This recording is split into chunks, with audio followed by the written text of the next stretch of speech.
L'Africain a un gros problème d'optimisation en entreprise, surtout dans les entreprises agricoles, les amis. Vous voyez, beaucoup d'Africains de la diaspora et d'ailleurs, voilà, se jettent comme ça dans l'agriculture et dans l'élevage sans savoir les notions d'optimisation de coûts, les amis. Vous voyez? Parce que quand j'étais au pays à Bertois, j'ai vu une femme de la diaspora. Elle était en Belgique, je crois. Elle a construit, elle faisait dans l'élevage de poulets pondeuses. Vous voyez, un peu de poules pondeuses. Là, elle faisait dans l'élevage des œufs. Donc, ce qui s'est passé, c'est quoi? C'est que elle a les poules pondeuses, les poules pondent les œufs et elle les vend. Et moi, je suis venu, j'ai vu son entreprise, j'ai vu son poulailler et tout. Moi, j'ai dit à ses employés que vous pouvez beaucoup optimiser sur cet élevage et gagner beaucoup plus d'argent. Pas seulement sur les œufs, parce que elle, son revenu, son gain, c'est sur les œufs, alors qu'elle peut avoir d'autres gains ailleurs, les amis. Parce que quand vous faites dans l'élevage de poulets, la fiente de poule là, c'est un engrais. Vous pouvez transformer ça en engrais, les amis, pour vendre un peu plus cher. Mais ce que les gens font, c'est que la fiente de poule, ils bradent ça comme ça aux agriculteurs, que eux-mêmes ne transforment pas en engrais et pas te verser dans les champs comme ça. C'est une erreur de verser les fientes de poule dans le champ, parce que le fiente de poule a beaucoup d'odeurs. Vous voyez, beaucoup de mauvaises odeurs et ça attire les parasites dans le champ, ça attire les microbes, voilà, qui ralentissent la croissance de la plante. Vous voyez un peu. Donc, ce qu'il faut faire, c'est qu'il faut d'abord transformer ces fientes de poule en engrais. Voilà. Il y a des mécanismes pour ça qui existent, mais les gens ne le savent pas. Vous voyez un peu, de transformer ça en engrais. Donc, si tu fais l'élevage de poules pondeuses, par exemple, pour avoir des œufs, tu peux gagner sur les œufs, tu peux gagner également sur la vente d'engrais.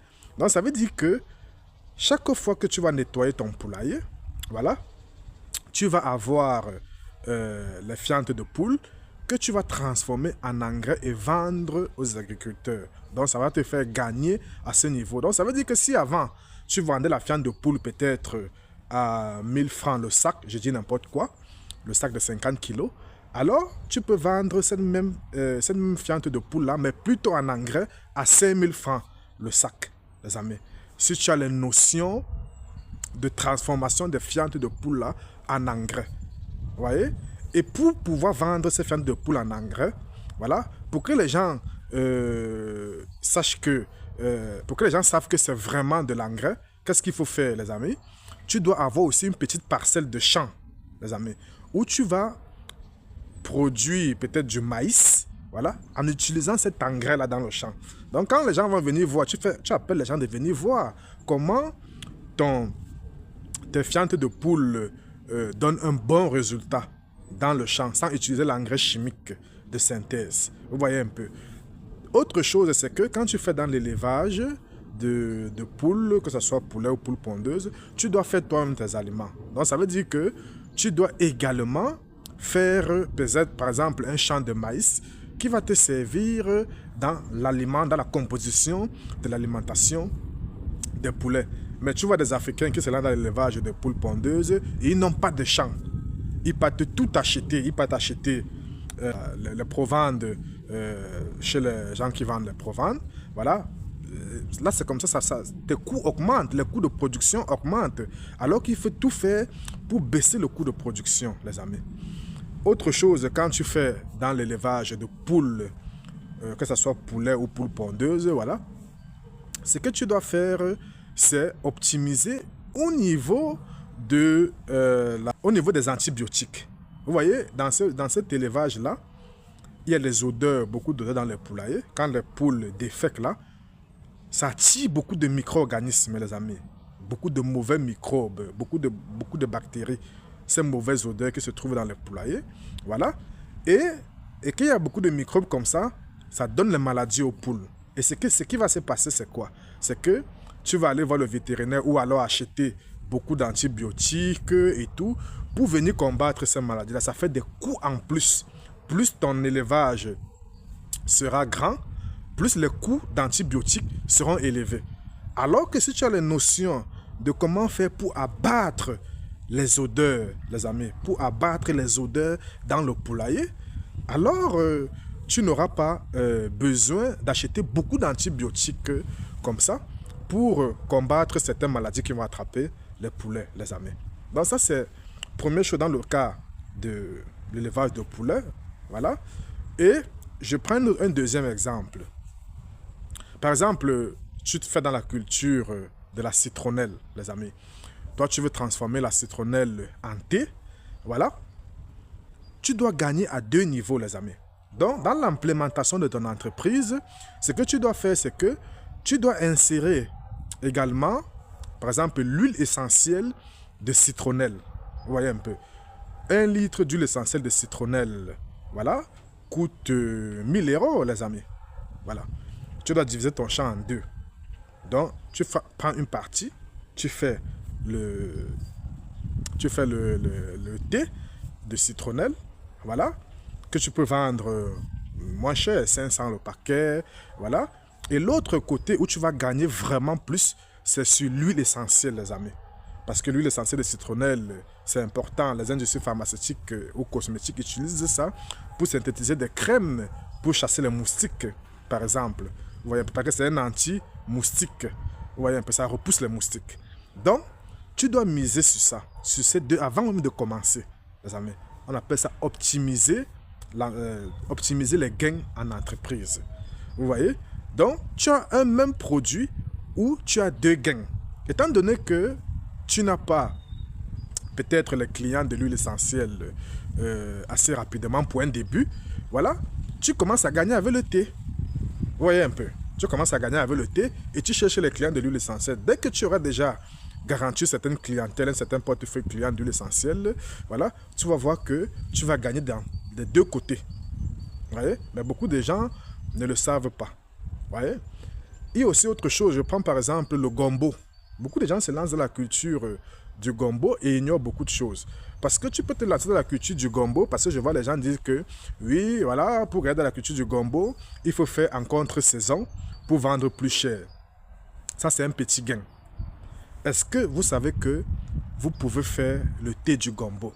Le thé du gombo, par exemple, c'est bien pour les diabétiques, c'est bien pour les hypertendus, mais aucun Africain ne le sait. Les Africains ne savent pas que le thé du gombo existe. Tu peux utiliser le gombo pour faire du thé. Moi, je l'ai testé, les amis. Je vous ai dit que moi, je suis un préparateur de thé. Je fais le thé avec beaucoup de produits africains, les amis. Le thé du gombo existe. Donc, ça veut dire que dans ton champ, par exemple, tu peux utiliser le gombo. Tu peux semer le gombo. Tu vends une partie pour la consommation normale en fruits, pour que les gens aillent faire les sauces gombo et tout ça là. Et puis, tu fais aussi, tu réserves une autre partie pour faire le thé au gombo que tu vas vendre plus cher, les amis. Et tu vas avoir plus de gains. Parce que le gombo, c'est périssable. Vous voyez un peu?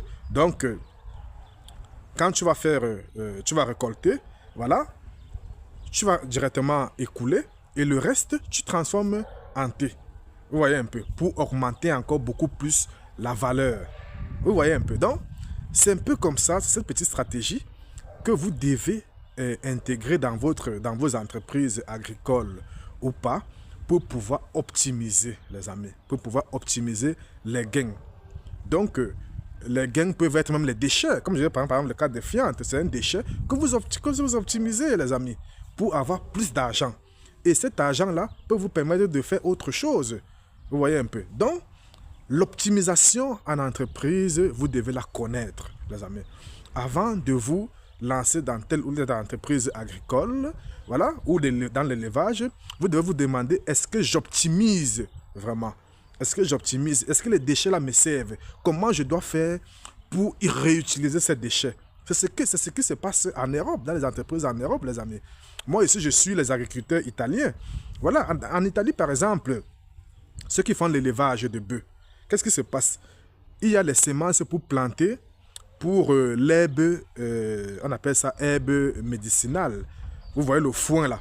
C'est une herbe, c'est qu'on enroule partout. Vous voyez comment ça enroule dans les champs là. Voilà, c'est une herbe médicinale, les amis, pour soigner le bœuf, pour que le bœuf ne tombe pas, les vaches ne tombent pas assez malades. Ouais, ça c'est la première chose. Deuxième chose, en Italie, qu'est-ce qui se passe?